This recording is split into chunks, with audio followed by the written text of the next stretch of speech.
નમસ્કાર વિદ્યાર્થી મિત્રો, કેમ છો બધા? મજામાં?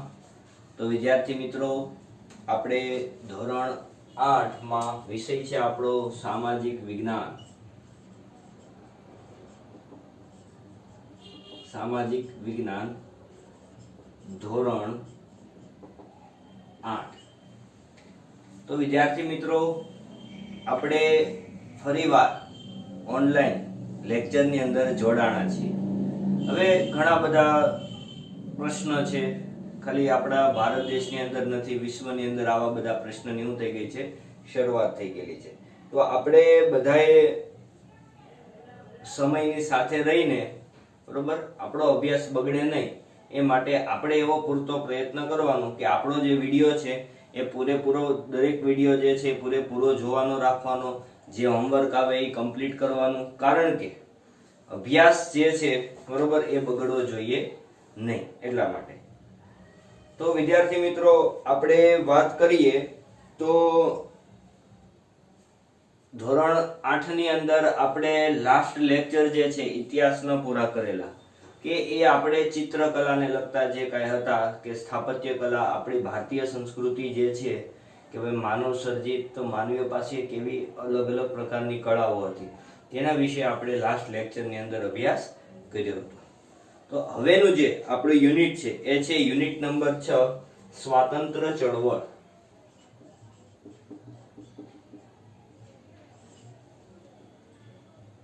યુનિટ નંબર 6, સ્વાતંત્ર્ય ચળવળો.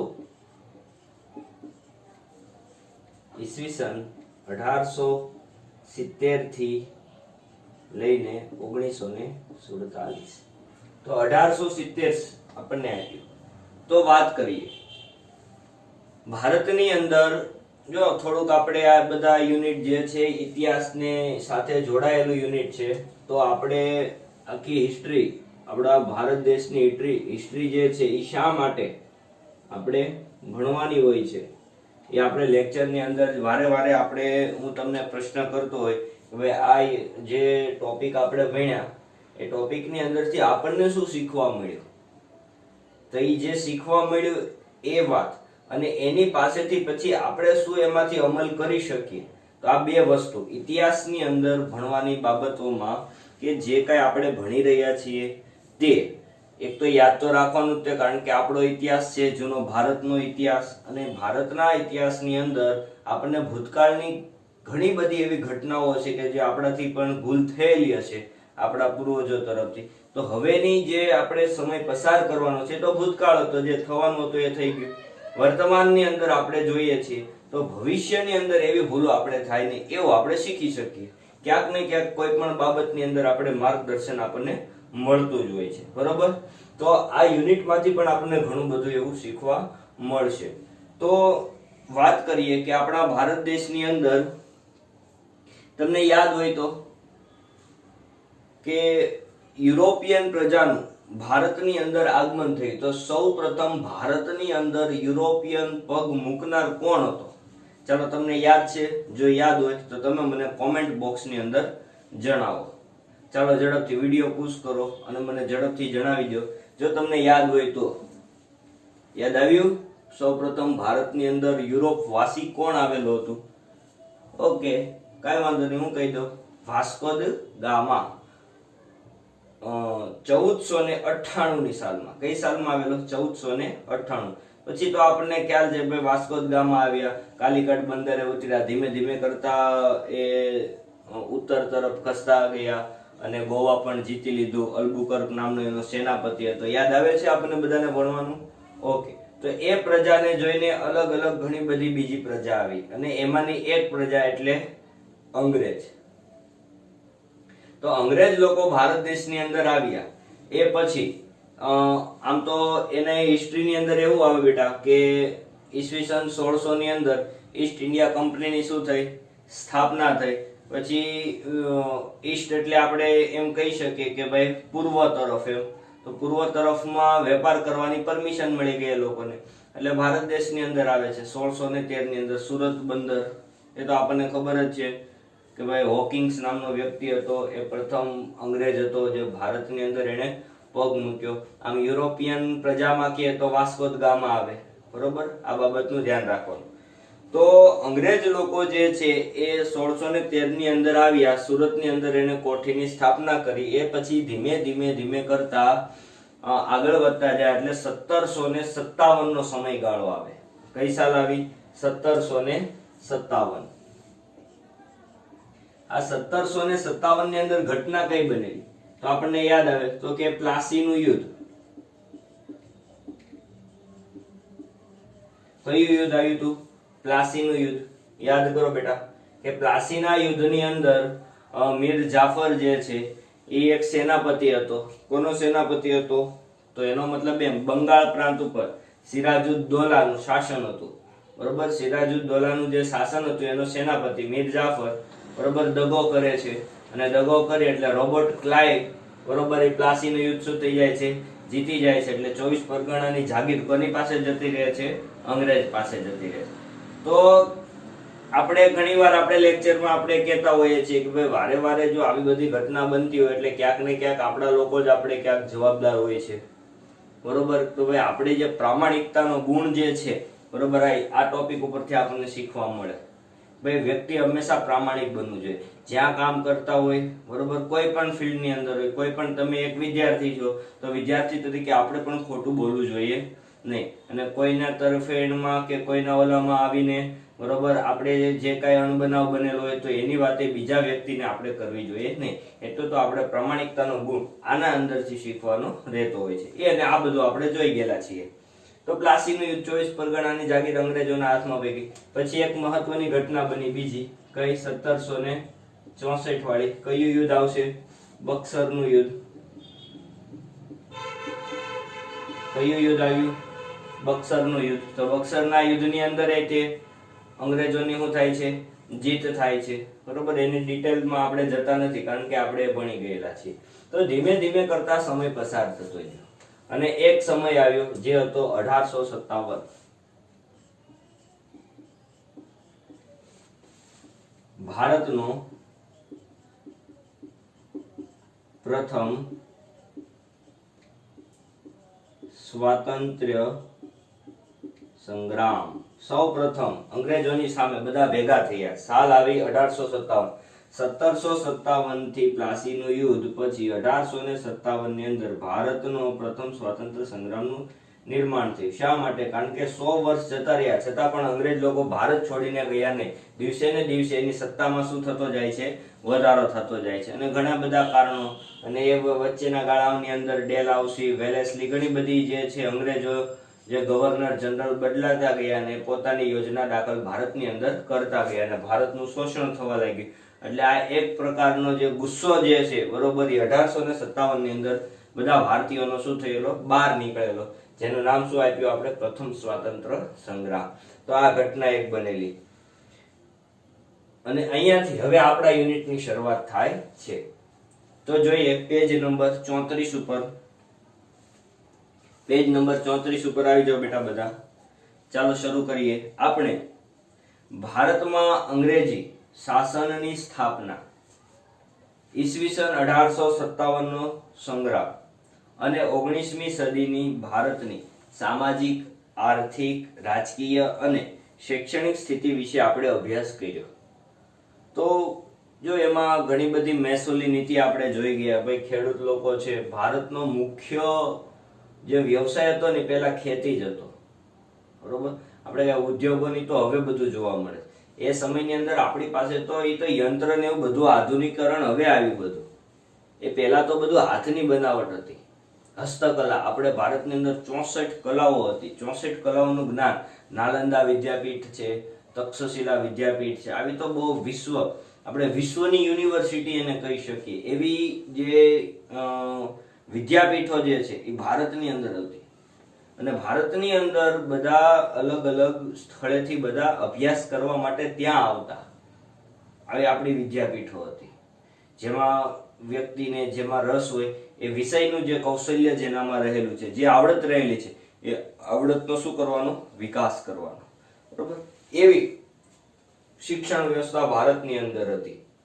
તો પછી ધીમે ધીમે ખબર ભાઈ અંગ્રેજ લોકો આવે ને ખ્યાલ પડ્યો કે ભાઈ ભારત જે છે એ શા માટે એટલું બધું પ્રગતિશીલ છે, આગળ છે, સોને કી ચીડિયા કહેવામાં આવે છે. શા માટે કહેવામાં આવે કે ભારતની અંદર કળાઓ ઘણી બધી હતી, આવડતો લોકોમાં પુષ્કળ પ્રમાણમાં હતી, એટલે ઘણું બધું વેચાણ કરતા. એ તો આપણને ખ્યાલ જ છે. એટલે યુરોપ વાસીઓ બધા ભારતની અંદર ખરીદી કરવા માટે આવતા. પહેલા એ તો કોન્સ્ટેન્ટિનોપોલનો રસ્તો જે છે એ બંધ થઈ ગયો, બરોબર. તુર્કો મુસ્લિમો એને શું કરી નાખેલું, જીતી લીધેલું, એટલે રસ્તો બંધ થઈ ગયો. એટલે નવા રસ્તાની શું થઈ શરૂઆત. મરી મસાલા, તેજાના, મલમાં આ બધું જે કાંઈ છે એ બધું આપણો ભારતનો શું હતો ઇતિહાસ હતો, જે આપણે અન્ય દેશોને અત્યારના પ્રમાણમાં કહીએ તો આપણે નિકાસ કરતા એ સમયગાળા દરમિયાન, અને અઢળક પ્રમાણમાં આપણને નાણાં મળતા, કે જે કાંઈ ચલણ એ સમયનો છે એ મળતું. એટલે આપણી સ્થિતિ બહુ સારી હતી. એટલે અંગ્રેજી લોકો આવ્યા એટલે ધીમે ધીમે લોકો હક જમાવતા ગયા. ખેડૂતોનું શું થવા લાગ્યું, શોષણ થવા લાગ્યું. પરિસ્થિતિ જે છે એ સાવ ઉલટી થઈ ગઈ આખી. કે પહેલા જે ભારત જે છે પોતાના પગે ઊભો હતો, જે સ્વાવલંબી હતો, અને જે હવે કેવો થઈ જાય છે ધીમે ધીમે કરતો પરાવલંબી બની ગયેલો. કારણ કે અંગ્રેજોના નેજા હેઠળ આખો આવી ગયેલો, અંગ્રેજોના હેઠળ આવી ગયેલો, અને અંગ્રેજો માટે કાચો ઉત્પાદન માલ તૈયાર કરનાર એક ભારત બની ગયું. અને ત્યાંથી સ્ટોક ક્યાં જતો, ઇંગ્લેન્ડ જતો, અને ઇંગ્લેન્ડથી જે કાંઈ સ્ટોક હતો તૈયાર થાય, અને તૈયાર થઈને ભારતની બજારની અંદર વેચાતો, બરોબર. અને ખેડૂત લોકો જે છે એ પાક સસ્તા ભાવે અંગ્રેજ લોકો ખરીદતા, અને ત્યાંથી ઇંગ્લેન્ડમાં જે કાંઈ પ્રોસેસ થઈને પાછું આવે અને મોંઘી ભાવની વસ્તુ વેચતા હતા. અને ટેક્સ જે છે આપણને ખબર જ છે ભાઈ, 80% ટેક્સ એને લગાવી દીધેલો. તો આવી પરિસ્થિતિ હતી. અહીં આપણે ભારતની અંદર રાષ્ટ્રવાદનો ઉદય અને વિકાસ તથા સ્વાતંત્ર્ય સંગ્રામની રાષ્ટ્રીય ચળવળો વિશે આપણે અભ્યાસ કરવાનો છે. રાષ્ટ્રવાદનો ઉદય, રાષ્ટ્રવાદ શબ્દ સમજવા જેવો બેટા, કે રાષ્ટ્ર જે છે આપણે તો અહીંયા શું છે કે ધીમે માઉન્ટ બેટન યોજના આવી, એટલે જે યોજના થકી ભારતના ભાગલા પડી ગયા, હિન્દ સ્વાતંત્ર્ય ધારો, આ બધું ઇતિહાસની અંદર તમારે ભણવામાં આવશે. તો આ જે જેટલી ઘટનાઓ જે બનેલી છે ભારતની, બરોબર, તો એના કારણે પેલા વર્ણ વ્યવસ્થાઓ હતી બધી અલગ અલગ પ્રકારની, મુખ્ય 4. કેટલી હતી ટોટલ? મુખ્ય 4. પછી એની અંદર ધીમે ધીમે અલગ અલગ પેટા જ્ઞાતિઓનું શું થવા લાગ્યું, નિર્માણ થવા લાગ્યું. અને અત્યારે ભારતની અંદર તો અનેક જ્ઞાતિઓ જોવા મળે છે. ભારતની અંદર અનેક ધર્મના લોકો વસનારા છે, બરોબર. એટલે ભારત દેશનું બંધારણ આપણે જોઈ ગયા, કેવું લક્ષણ અપનાવેલું છે? બિન સાંપ્રદાયિકતા. કેવું અપનાવેલું છે? બિન સાંપ્રદાયિકતા, બરોબર. તો આ રાષ્ટ્રવાદ, કે ભાઈ રાષ્ટ્ર પ્રત્યે પેલા અત્યારે જે એટલે કીધું એટલા માટે કે આ બધું જ્ઞાતિવાદ હતું. શું હતું? જ્ઞાતિવાદ. હવે જ્ઞાતિથી ઉપર એક રાષ્ટ્ર છે. કેમ કે પેલા શું હતું, ભારત દેશ આઝાદ નહોતો, એટલે રજવાડાઓ હતા અલગ અલગ પ્રકારના. એટલે રજવાડાઓ આપણને ઇતિહાસની અંદર ખબર જ છે ભાઈ, યુદ્ધો કરતા, બરોબર, શાસન ભોગવતા બધા. આવી ઘણી બધી ઘટનાઓ જે બનેલી ઇતિહાસની અંદર, તો એનાથી પણ એક જે છે એ ઉપર એક પગથિયું, એટલે આપણું રાષ્ટ્ર, બરોબર. રાષ્ટ્રને શબ્દ જે છે એ કઈ રીતે રાષ્ટ્રવાદનું એનું નિર્માણ થાય છે તેના વિશે આપણે આ અભ્યાસની અંદર જોવાના છીએ. તો શરૂઆત કરીએ બેટા કે રાષ્ટ્રવાદનો ઉદ્ભવ અને વિકાસ કઈ રીતે થયેલો. રાષ્ટ્રવાદ નો ઉદ્ભવ અને વિકાસ. જો ક્યારે આપણે લાઈટ જે છે એનો પ્રકાશ બેટા પડશે, પણ હું જોડે જોડે બોલતો જાઉં છું, નો ખ્યાલ આવે તો તમારે લખી નાખવું. આમ તો જોડે જોડે બોલું છું એટલે ચિંતા રહેશે નહીં તમારે. તો ચાલો, રાષ્ટ્રવાદનો ઉદ્ભવ અને વિકાસ કઈ રીતે થાય છે એના વિશે આપણે શરૂ કરીએ. રાષ્ટ્રવાદ એટલે રાષ્ટ્ર માટે તન, મન અને ધન ન્યોછાવર કરવાની ભાવના. રાષ્ટ્રવાદ એટલે પોતાના રાષ્ટ્ર પ્રત્યે એકાત્મતા અને ગૌરવની ભાવના. એટલે એક વ્યાખ્યા આપણે પહેલા સમજીએ કે રાષ્ટ્ર માટે રાષ્ટ્રવાદ એટલે શું, એની વ્યાખ્યા છે. શું છે એની વ્યાખ્યા? જો આપણે લખીએ તો આ રીતનું લખાણ રાખવાનું, બહુ સરસ લાગે આપણું લખાણ. કોઈ પણ ટોપિક તમે લખતા હોય, બરોબર, હેડિંગ આ રીતે આપો, અંડરલાઈન કરો, પછી કોઈ ટોપિક બનતો હોય તો કોઈ પણ નિશાની તમને જે યોગ્ય લાગે એ નિશાની એની અંદર આપો, બરોબર, અને પછી વ્યાખ્યા લખવાનું. ભાઈ રાષ્ટ્ર માટે તન, મન અને ધન. રાષ્ટ્ર માટે તન, મન અને ધન ન્યોછાવર કરવાની ભાવના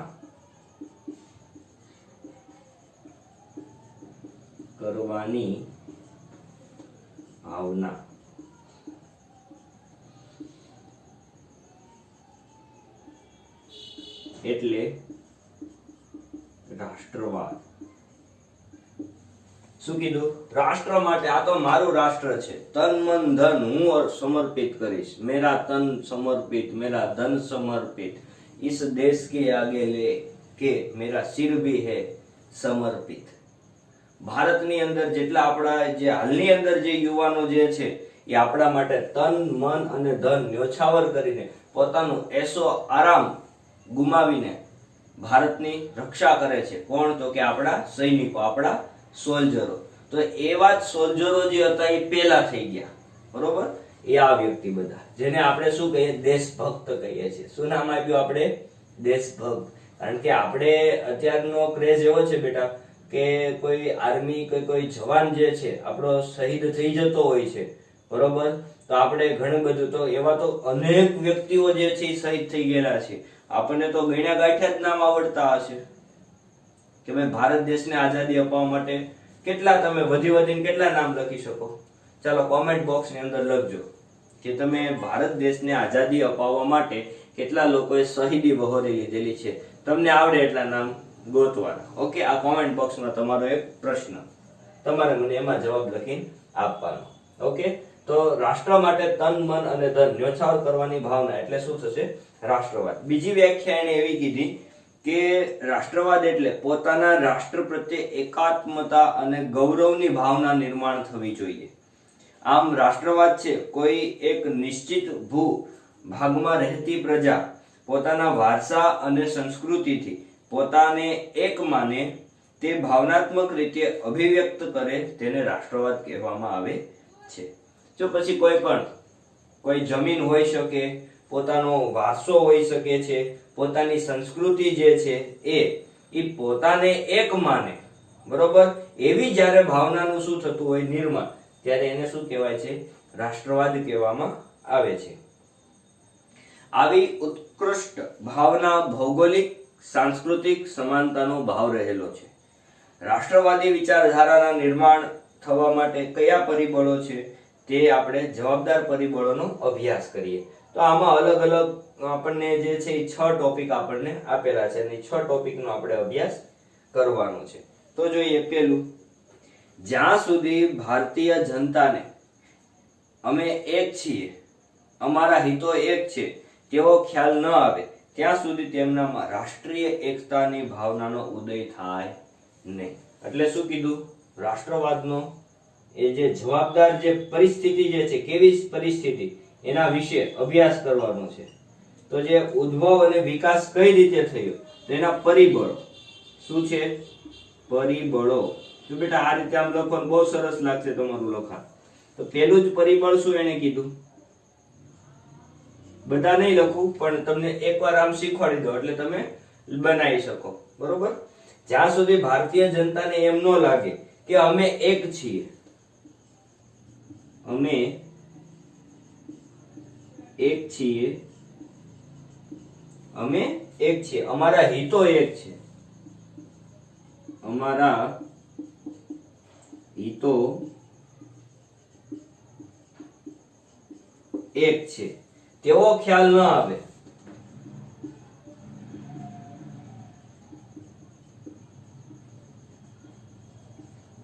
ત્યાં સુધી તેમનામાં રાષ્ટ્રીય એકતા ન આવે, ત્યાં સુધી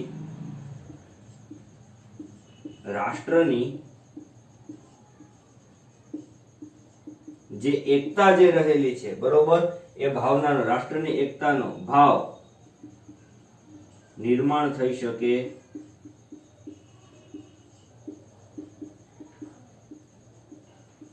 નહીં. કે અમે બધા એક છીએ, બરોબર, અમારા હિત જેટલા છે, અમારા બધાના એક છે, એવો ભાવ આવવો જોઈએ.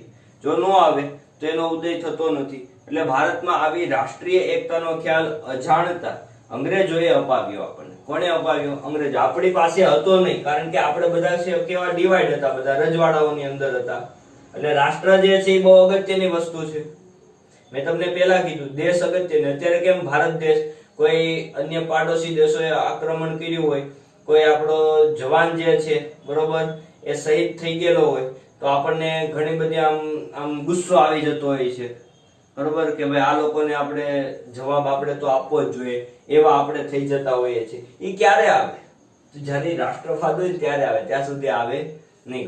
ઘણા બધા એવા વ્યક્તિઓ છે, આપણે ભણાય એટલે ખ્યાલ આવતો હોય આપણને, ઘણા એવા વ્યક્તિઓ હોય છે કે આમ દેશ પ્રત્યે આમ લાગણી હોય, કે આમ ઘણા તો એવા વિદ્યાર્થીઓ મેં જોયેલા છે. રાષ્ટ્રવાદ એટલે કેવો રાષ્ટ્રવાદ બેટા, કે ક્યાંક આપણે જો ઘણા મેં એવા જોયેલા નથી દેતા ઉભા, કે આમ ક્યાંક રાષ્ટ્રગાનનો કાંક એને કાનની અંદર અવાજ સંભળાય છે, ભલે બહુ દૂર હોય તો એ જ્યારે કાનમાં અવાજ સંભળાય ને ત્યારે ઉભા રહી જતા હોય છે સ્થિર.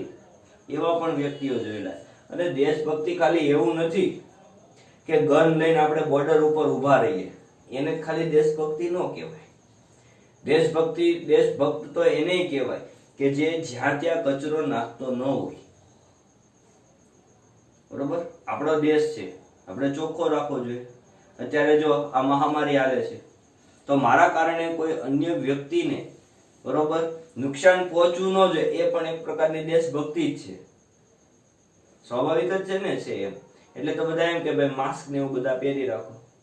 તમે દાખલા તરીકે હવે આપણને તો ખબર હોય ને કે આપણને શું થયેલું હોય શું નહીં એમ, ને આપણને ખ્યાલ જ છે આ મહામારીમાં કોણ કોઈની ઝપટમાં આવી જાય એ ખબર ન હોય. તો આપણા કારણે કોઈ અન્ય વ્યક્તિને નુકસાન ન પહોંચે, મારા કારણે કોઈ અન્ય વ્યક્તિનું જે જીવન જીવી રહ્યો છે એ અટકી ન જાય, એ પણ બાબતનું ધ્યાન રાખે ને, એ પણ એક દેશભક્ત જ છે, બરોબર. તો આવી જે ભાવના જે છે એ કોને આપણને અપાવી? તો કે અંગ્રેજોએ. અંગ્રેજ કંપનીએ દેશનું એક હતું શાસન નીચે આણ્યા બાદ દેશમાં સમાન કાયદો અને સમાન વહીવટની શરૂઆત થઈ. આમ અંગ્રેજી શાસનને અજાણતા લોકોમાં રાષ્ટ્રીય એકતાના બીજ રોપી દીધા. એટલે શું કહેવા માંગે છે? ભાઈ અંગ્રેજ લોકો જે છે એનામાંથી આપણને શીખવા મળ્યું છે. ભલે અંગ્રેજ લોકો આપણા ઉપર શાસન કરીને જતા રહ્યા, માની લો કે અંગ્રેજ લોકો ન આવ્યા હોત તો એક બાબત આપણે વિચારવા જેવી. તો આપણે જે બધા વ્યક્તિઓ જેટલા એ બધા અત્યારમાં કેવા હોય, રજવાડા ટાઈપના જોત ને તો બધા, તો આપણે અહીં રાજાશાહી હોત. એટલે જે થતું હોય કેવું થતું હોય? સારા માટે જ થતું હોય, બરોબર. એ જે ખ્યાલ આપણને અંગ્રેજોએ આપ્યો, કેમ કે અંગ્રેજોએ ધીમે ધીમે કરતી બધા પાસેથી સત્તા જે છે ને એક અથ્થું કરી નાખી, કેન્દ્રીકરણ કર્યું કહેવાય. શું કર્યું કહેવાય? કેન્દ્રીકરણ. એટલે એક જ જગ્યાએથી નિર્ણય લેવામાં આવે ને બધા એનો શું કરવાનો? ફોલોઅપ કરવાનો. અત્યારમાં કેમ આપણે જે છે, બરોબર, કેન્દ્ર સરકાર કોઈ પણ નિર્ણય લે તાત્કાલિક ધોરણે તો દરેક રાજ્ય, દરેક કેન્દ્ર શાસિત પ્રદેશ હોય એ બધી જગ્યાએ લાગુ પડતા હોય છે. સેમ એની જેમ, બરોબર. સત્તા અંગ્રેજોના હાથમાં, આપણને શીખવા મળ્યું. તો ધીમે ધીમે કરતા અંગ્રેજોનો ત્રાસ ને એવું બધું વધવા લાગ્યું. એટલે લોકોમાં એમ થયું ભાઈ આ લોકો અંગ્રેજ બધા આ રીતે શાસન કરે છે, બરોબર, આ રીતે વહીવટ કરે છે, તો આપણે કરીએ તો આપણો દેશ તો ક્યાંય આગળ જતો રહેશે. તો આ જે બાબત જે બની, બરોબર, એમાં રાષ્ટ્રીય એકતાના શું રોપાણા? તો કે બીજ રોપાણા. બીજું, અંગ્રેજ સરકારની આર્થિક શોષણ નીતિના પરિણામો ખેડૂતોને પાયમાલ થયા. ઉદ્યોગ કેવા થઈ ગયા? પડી ભાંગ્યા. બધા લોકો બેરોજગાર બન્યા. આમ આર્થિક અસંતોષ શું થયું? આર્થિક અસંતોષ અને અન્યાયની ભાવનાને લોકોને અંગ્રેજ સરકાર સામે એક કરી દીધા. આપણને ખ્યાલ છે, આપણે આ ભૂતકાળને જે યુનિટ જૂના જે છે એ આપણે ભણી ગયા ભૂતકાળની અંદર. તો એની અંદર આવ્યું હતું ભાઈ ખેડૂતોને અંગ્રેજ લોકો દ્વારા જે શોષણ થતું હતું એના કારણે લોકો જે છે એ કેવા થઈ ગયા? ગરીબ બનતા ગયા. જે લોકો પાસે હસ્તકળાઓ ને એવું હતું એ લોકોના ઔદ્યોગિકરણના કારણે આપણી જે હસ્તકળાઓ જેટલી હતી એના ઉપર ટેક્સ ને એવું ઘણું બધું એ લોકો લગાડતા, જેથી કરીને બધા શું થઈ ગયા? નષ્ટ થઈ ગયા. લોકો બેરોજગાર બનવા લાગ્યા. તો આ જે ઘટના બની એના કારણે તે રાષ્ટ્રવાદનો શું થયેલો છે? લોકોમાં વિકાસ થયેલો છે. કે ભાઈ અન્યાય જે છે બરોબર એ આપણે સહન ક્યાં સુધી કરીશું, એ જે ભાવ આવી ગયો ને એટલે એક વિકાસની જે ગતિ જે છે બરોબર ત્યાં વ્યક્તિને પહોંચાડતો હોય છે. ત્રીજું કે અંગ્રેજી કેળવણીના પરિપાક રૂપે ભારતમાં બુદ્ધિજીવીઓને એક નાનો પરંતુ શક્તિશાળી વર્ગ ઉભો થયો. પાશ્ચાત્ય શિક્ષણે તેમનામાં સ્વશાસન અને સ્વતંત્રતાની ઝંખના જન્માવી, જેના કારણે શ્રેષ્ઠ વિચારકો અને નેતાઓએ રાષ્ટ્રને મળ્યા. ભારતમાં અંગ્રેજી તથા હિન્દી, ગુજરાતી, મરાઠી, પંજાબી, બંગાળી, ઉર્દુ અનેક ભાષાઓની અંદર સાહિત્ય રચાયું અને સાહિત્યમાં રાષ્ટ્રવાદ, પૌરાણિક ગૌરવ અને વૈચારિક જાગરણને લગતા વિચારો પૂરતા પ્રમાણમાં રહેતા રાષ્ટ્રવાદના વિકાસમાં જાગૃત વર્તમાન પત્રનો ફાળો પણ ભૂલી ન શકાય. એટલે શું કહેવા માંગે છે કે ભારતની અંદર અનેક ભાષાઓ છે બરોબર. આપણી બંધારણ મુજબ આપણે જોઈએ તો 22 ભાષા. કેટલી ભાષા છે? 22 ભાષા. આ જે ભાષા જે છે રાષ્ટ્રનો વિકાસ ધીમે ધીમે રાષ્ટ્રવાદનું નિર્માણ થયું એટલે લોકો બધા પોતાની ભાષાંતરણ કહેવાય. શું કહેવાય? એક પ્રકારનું ભાષાંતરણ. આ ભાષાંતરણ જે છે ને બહુ અગત્યની વસ્તુ છે. ભાષાંતરણ થયું ને એટલે અનેક પુસ્તકો જેટલા છે બરોબર, અંગ્રેજોના હોય કે ભાઈ કોઈ પણ દેશના હોય, એનું ભાષાંતરણ થયું. અલગ જે અન્ય ભાષા જે છે એ પાશ્ચાત્ય સંસ્કૃતિના કારણે જ થયું. આપણે એમ નથી કહેતા પાશ્ચાત્ય સંસ્કૃતિ આપણે શિક્ષણ ઉપર એને પ્રહાર કરેલો છે, પણ એ જે થયું એના કારણે રાષ્ટ્રવાદનો ઉદ્ભવ થયો પાછો. એ પણ એક સત્ય છે. સત્ય છે આપણે કેવું જ પડે, ખોટું તો ચાલે નહીં. એમાંથી પણ આપણને શીખવા મળ્યું. તો પાશ્ચાત્ય જે શિક્ષણ હતું એ શિક્ષણથી લોકોની પાસે જ્ઞાન મળ્યું, ભાષાઓનું જ્ઞાન મળ્યું અને એ લોકોની ભાષાઓના જે પુસ્તકો જે છે બરોબર એ ભાષાંતરણ થઈને આપણી જે પ્રાદેશિક ભાષા કહી શકાય, પ્રાદેશિક ભાષા હોય બરોબર કે આપણી રાષ્ટ્રભાષા અત્યારમાં જે છે બરોબર એ રાષ્ટ્રભાષા એ સમયમાં હતી જ તે બરોબર. પછી માતૃભાષા જે છે એટલે એ સમય રાષ્ટ્ર નહોતું પણ રજવાડા પણ બધી જગ્યાએ ચાલતી એવી ભાષા, એટલે આપણે અત્યારના સમયમાં રાષ્ટ્રભાષા કહીએ. તો આ બધાના જ કારણે જે છે વ્યક્તિ સુધી માહિતી પહોંચી. શેના કારણે? અધ્યયન કરતા આવડતું હોય તો થાય, નહીતર થોડું થવાનું છે બરોબર. એટલે આવા રાષ્ટ્રવાદની અંદર ભાષા જે છે ને એ એક મુખ્ય પરિબળ બન્યું. એમાં ભાષાંતર થઈને જે સાહિત્યની રચના થઈ અને એ સાહિત્ય જે છે રાષ્ટ્રવાદના વિકાસ માટે કોઈ એક વ્યક્તિ જે આખા ગામની અંદર ભલે કોઈ એ સમયની અંદર શિક્ષણનું પ્રમાણ કેવું હતું, નહીવત પ્રમાણ ઓછું જોવા મળતું હતું સાવ. એક વ્યક્તિ હોય અને ને મારી પાસે બુક આવીને મેં એનું અધ્યયન કરીને જો હું એ વ્યક્તિને માહિતી આપવા લાગુ બરોબર તો પણ એ કેવું છે તો કે એક પ્રકારનું રાષ્ટ્રવાદ જગાડવા માટેનો એક પ્રયાસ, એમાં પણ બીજ રોપાણા હતા. આગળ જોઈએ. અંગ્રેજોના સમયમાં ભારતમાં પુરાતત્વીય સંશોધન થયા અને ભારતીય પ્રાચીન ગ્રંથોની વિદેશી ભાષાઓમાં શું થવા લાગ્યું? અનુવાદ થવા લાગ્યા. અને આ ભારતની ભૂતકાળની ભવ્યતા વિશ્વ સમક્ષ શું થવા લાગી? પ્રગટ થવા લાગી. આજે કીધું ને એ જ વાત કીધી બીજા મુદ્દામાં પણ. એટલે આટલો ભવ્ય ભૂતકાળ ધરાવતી પ્રજા ગુલામ કઈ રીતે બની એ તરફ બધા વિચારતા થયા બરોબર.